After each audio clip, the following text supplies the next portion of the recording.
سرک زندگی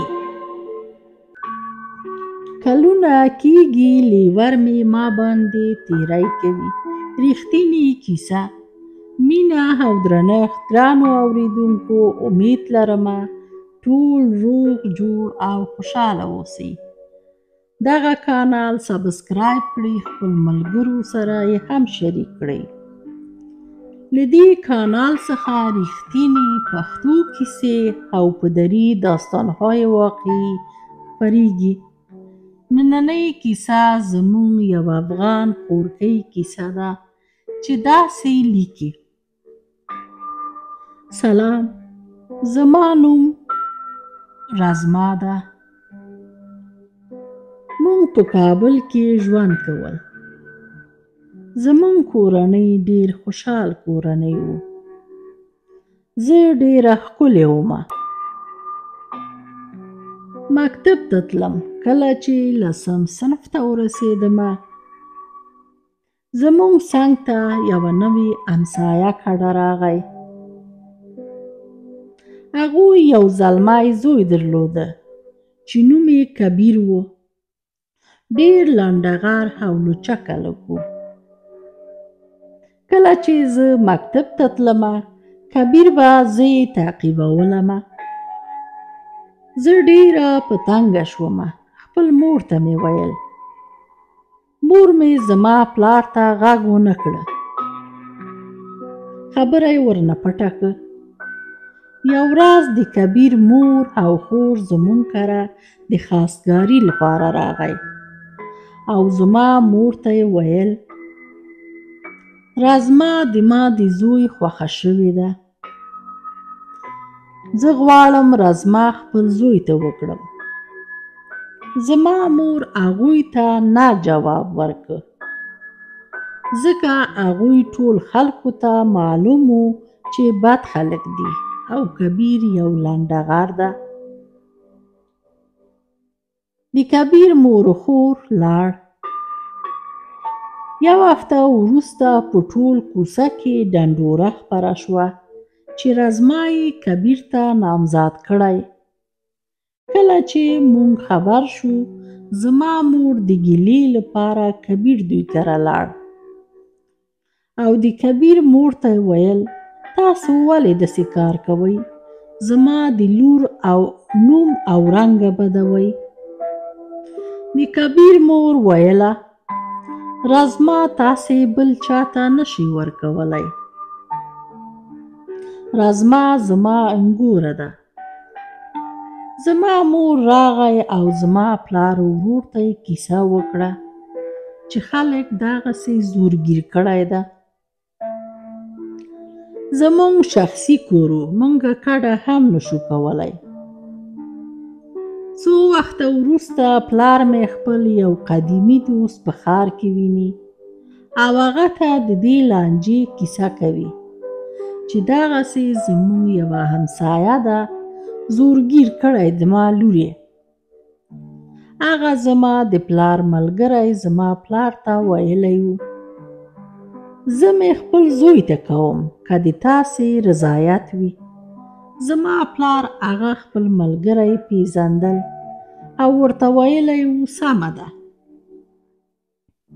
کله چې پلار مې کور ته راغی زما مور ته یې کیسه وکړه زما مور ویله صبر کوو یو ځلې راشي زه یې وګورم بیا مشوره کوو کله چې سبا زما د پلار ملګری او ښځی زموږ کره راغی زما مور و پلار رضایت ښکاره کړه او زما دستمال یې ورکړل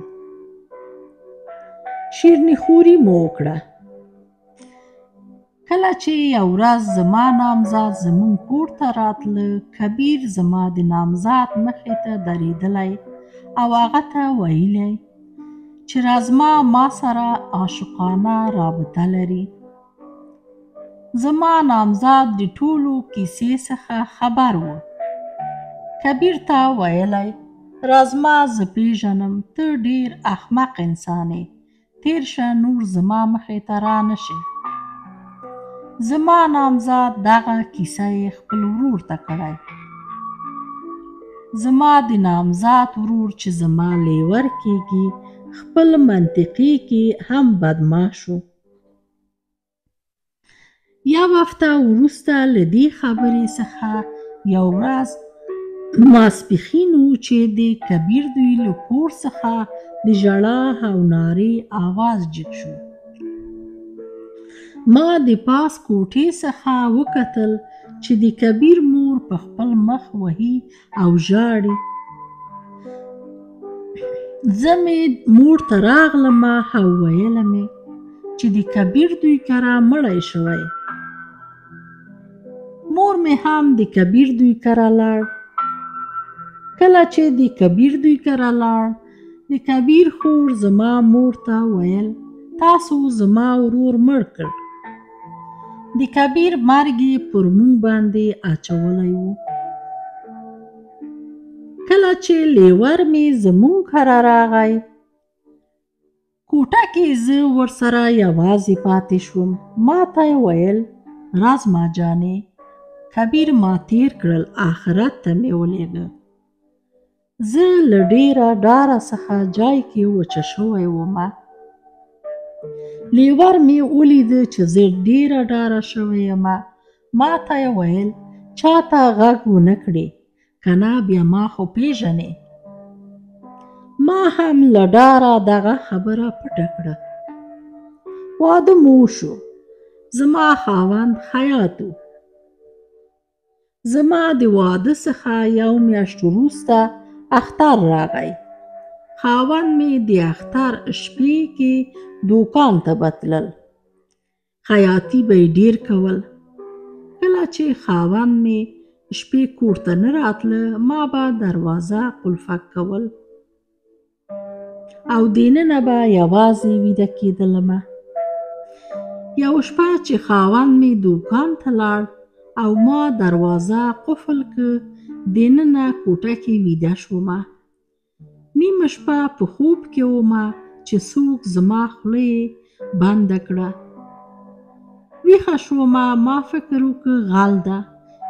چیغه مې هم نشو وهلی، خوله مې بنده وه. چې لیور مې لاسي چراغ یې ولګول او راته یې ویل خوله دې خوشې کوم، خو چیغې به نه وهې. ما ورته سر وخوځاوه چې سمه ده. خوله یې راته خوسې کړه او راته یې ویل رازما ته ما سره جنسي اړیکه ونیسه. ما ویل ته زما د ورور په شان یې، زه تا سره اړیکه نه نیسم. لیور مې ما ته ویل که ته انکار وکړې، زه د کبیر کورنۍ ته وایم چې رازما ما ته ویلی و چې کبیر مړ کم. ما هم کبیر مړ که. وروسته له هغه خو پوهېږي چې بیا څه کېږي. وروسته له هغه بیا کبیر کورنۍ ستا ورونه وژني. زه له دې خبرو څخه سخته ویارېدم او قبول مې وکړه. لیور مې راته ویل یو شرط هم لرم. ما ویل شرط دې ووایه. هغه راته ویل د اړیکې وخت کې به ډېره مینه راسره کوې. داسې فکر وکړه چې زه ستا مین یم. ما له ډار څخه مجبوره شوم هغه سره اړیکه ونیسم. وروسته له هغه لیور مې هر وخت ما سره اړیکه نیول. ډېر کلونه شو. اوس مې اولادونه زلمیان او ځوانان دي، خو اوس هم را سره اړیکه نیسي. اوس هغه کبیر دوی نشته، خارج ته تللی. خو مګر لیور مې زما څخه ویدو لري. د اړیکې وخت کې زما څخه ویدو کړی. لیور مې راته وایي که ته زما ورور ته ووایې ورور مې ما به مړ کړي. زه راحت کېږم او ځم. ته پوهېږې تا سره څه کېږي. تا ته دې خاوند طلاق درکوي، اولادونه دې خبر شي درنه ځي. ته ډېر ضرر کوې. یو هډیکه ده کله کله راسره ونیسه بس.